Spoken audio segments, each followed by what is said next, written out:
Hello, c'est Guillaume, ingénieur en finance de marché. Aujourd'hui, on va parler de l'action Novo Nordisk, la plus grande capitalisation européenne qui pèse 408 milliards d'euros aujourd'hui, à laquelle le président Macron nous fait un chèque de plusieurs milliards. Je vais te dire pourquoi Novo Nordisk est une véritable machine à faire du cash et bien sûr je te partagerai mon sentiment pour les mois à venir avec mon objectif de prix cible pour cette action. Alors en termes de performance, il n'y a pas photo, son action nous délivre un excellent rendement en 2023 avec presque 50% en 11 mois et 51% de performance avec dividende. Aujourd'hui, l'action Novo Nordisk cote en couronne danoise bien sûr à 705 couronnes aujourd'hui et si on convertit en euros, c'est 0,13 centimes pour une couronne. Donc son action sur les places boursières de la zone euro cote à 94 euros l'action. Et outre-Atlantique, on peut la trouver à 103 $ au New York Stock Exchange par exemple. Après, si on dézoome sur le long terme, l'action Novo Nordisk affiche carrément un facteur multiplicatif de rendement à x70 en 22 ans. Pour ces investisseurs, c'est pas mal quand même, avec une explosion, si on peut dire, en 2021. Donc voilà, c'est impressionnant comme performance. Là, on va regarder pourquoi il y a un tel momentum sur l'action Novo Nordisk. Au passage, pour pas manquer ma prochaine analyse d'action fondamentale en vidéo, abonne-toi. Alors, Novo Nordisk, c'est une entreprise danoise dans le top 4 des pharma dans le monde. C'est aujourd'hui la première capitalisation européenne et devant le géant français du luxe LVMH. Elle est spécialisée dans le traitement du diabète avec ses médicaments antidiabétiques injectables et en comprimés. Sa division anti-diabète représente les 3/4 de son chiffre d'affaires et affiche une très forte croissance, notamment sur ses injectables GLP-1. Alors, GLP-1 pour glucagon-like peptide, c'est un médicament qui imite une hormone pour que le corps produise davantage d'insuline et ainsi baisser le niveau de glucose dans le sang, donc utile pour les diabètes de type 2.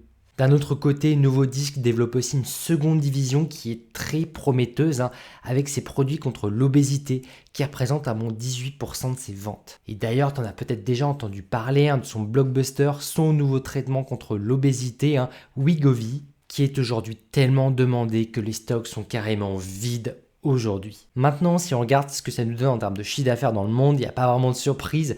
Assez naturellement, son activité principale se situe en Amérique du Nord avec les États-Unis en tête. Clairement, pas de mystère ici, c'est là où la demande est la plus forte avec un pays qui compte parmi sa population 42% d'obèses. Oui, j'ai bien dit 42%, ça m'a surpris. J'ai dû vérifier plusieurs fois le chiffre parce que j'avais du mal à y croire. 42% d'obèses aux États-Unis, donc vraiment un bon marché pour Novo Nordisk. Et si on va plus loin, vu la tendance qu'on a aussi en Europe, au Moyen-Orient, avec les indicateurs sur son marché du diabète et de l'obésité, sont plutôt bons financièrement. Avec plus d'un demi-milliard de diabétiques dans le monde et plus de 3/4 de milliards d'obèses. Alors attention ici, je vais quand même apporter une précision. Ici, on s'intéresse au marché pour Novo Nordisk. Et bien sûr, c'est très mauvais pour l'humanité, pour la santé individuellement. Être obèse, ça préconditionne plus de 200 maladies différentes. Donc ici, on reste sur les finances, on étudie un scénario d'investissement sur une action qui répond à un besoin avec des hommes et des femmes qui produisent de la valeur pour répondre à un besoin de société, pour aider des hommes et des femmes à aller mieux.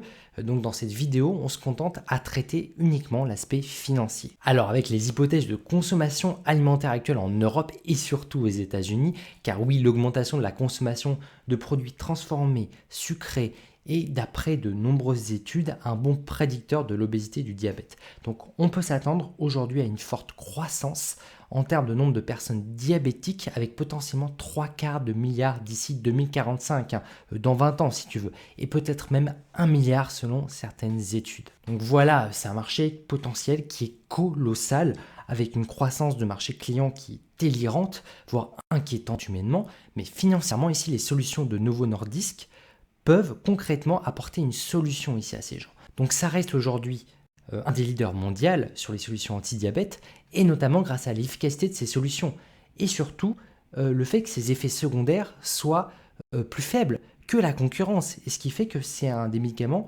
qui est en théorie le meilleur ou le moins mauvais, vois ça comme tu veux, pour traiter ces symptômes avec les informations connues à date en tout cas. Alors, plus anecdotiquement, mais aussi plus localement en France, le président Emmanuel Macron a visité une usine Novo Nordisk en Eure-et-Loire avec le plus grand investissement que la France ait fait sur le domaine de la santé à hauteur quand même de 2,1 milliards d'euros. Car en France, si l'État ne redistribue pas via des aides pour aider les grandes usines à se créer ou à évoluer, elles n'évoluent pas. Donc voilà, c'est une caractéristique d'une économie où les impôts de production sont beaucoup trop importants. Et clairement, sans aide de l'État, les usines, elles ne se font pas en France, elles se font en Suisse, elles se font en Allemagne, en Italie, etc. Donc voilà, donc ici, le président français se déplace pour faire un chèque de 2,1 milliards pour cette usine Novo Nordisk. Et en fait, ça va pouvoir permettre à cette usine de doubler sa taille en Eure-et-Loire pour produire son blockbuster, le Wegovy, le médicament anti-obésité, et de le vendre à l'international, car il n'est pas encore autorisé en France. Il y a seulement 5 pays en Europe pour lesquels il est autorisé à être distribué. Alors, on y arrive. Côté finance, l'entreprise danoise va très bien avec 166 milliards de couronnes danoises, soit en euros 22 milliards, c'est 0,13 la conversion, de ventes réalisées en 9 mois. Ce qui fait plus 33% de croissance hors effet de change en 2023 contre l'an dernier. Donc oui, c'est un niveau qui est très impressionnant de faire quand même plus de 30%, là 33% à ce niveau de développement d'entreprise. D'ailleurs, le top management de Novo Nordisk se montre très confiant en relevant carrément ses objectifs de croissance pour l'année qui pourraient même atteindre 38% pour le dernier trimestre 2023. Alors chez Novo Nordisk, on peut apprécier son excellente capacité à générer des bénéfices nets dans ce contexte de marché avec plus 47% de croissance sur ses bénéfices nets, avec 61 milliards de couronnes danoises, ce qui fait en euros 8,1 milliards en 9 mois seulement en 2023. Le tout avec d'excellentes perspectives, des nouveaux contrats, une production qui tient la cadence, à part sur certains nouveaux produits ou ces ruptures de stock, mais là c'est très bon signe, avec un potentiel, il faut dire pour cette entreprise, de scalabilité sur ces médicaments anti-diabète qui est dingue, c'est-à-dire être capable de délivrer ses commandes, donc de faire croître ses ventes, son chiffre d'affaires, sans faire croître autant, donc beaucoup moins, ses coûts. Donc sur cette entreprise, on est capable d'anticiper des bénéfices qui devraient augmenter de façon significative. Alors maintenant, si on regarde le niveau de valorisation de l'action, c'est là que ça pique un peu, parce que si on prend le PE ratio, le rapport de la capitalisation sur les bénéfices nets, on arrive à un facteur 42. Et allez, disons on prend un PE ratio en anticipation pour la fin de l'année, on arrive aussi à un facteur de x37. Donc oui, là c'est très cher payé. Clairement, ça illustre une dynamique avec des investisseurs qui se l'arrachent depuis qu'elle a démontré sa capacité à délivrer de gros bénéfices en 2021. Puis pour l'avenir, son plan, il est quand même très alléchant avec des thérapies génétiques, on peut en parler, qui pourraient permettre de développer des solutions pour tuer très spécifiquement des cellules en éditant carrément le génome. Ce qui serait, en fait, si les effets secondaires, bien sûr, sont tolérables, donc ça pourrait être une véritable technologie de rupture dans la santé pour le traitement de centaines, voire de plusieurs centaines de maladies. Donc là, on est potentiellement dans une phase qui est pivot en termes de biotech, d'injectables, d'ARN messager. On en parle depuis 2020. Là-dessus, bien sûr, il y a des risques. Il faut prendre du recul. Donc à chaque nouvelle innovation, c'est pareil dans beaucoup de domaines, notamment en pharma, parce que ça touche quand même à la santé. Il faut voir ça comme un équilibre entre l'avantage proposé par la solution supposée et le risque individuel pris par le patient, sachant qu'il y a une partie du risque qui est connue et une partie qui est inconnue. Il y a ce qu'on sait, ce qu'on sait, ce qu'on sait, ce qu'on ne sait pas, et ce qu'on ne sait pas, qu'on ne sait pas. Donc il faut prendre ça en compte. Et bien sûr, avec des risques qu'on ne connaîtra que plus tard. Donc bref, comme dans tous les domaines, c'est à peu près pareil. Alors, mon avis personnel pour l'action Novo Nordisk, il est positif. Cependant, oui, l'action peut paraître très cher avec un horizon d'investissement court terme ou moyen terme. Et franchement, payer ici un facteur de x37, x42 sur ses bénéfices, ça peut paraître très cher. On est complètement d'accord.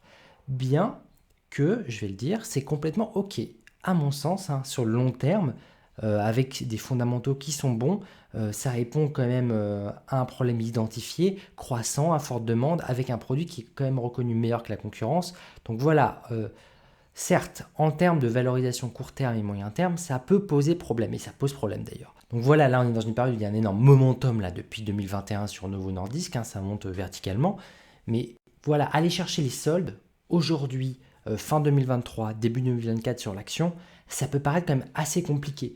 Parce qu'on est quand même dans une période où elle publie d'excellents résultats, avec des bénéfices en croissance, des perspectives qui sont aussi en croissance. Voilà, là, moi, je ne vais pas la jouer greedy, je ne vais pas follow up là-dessus.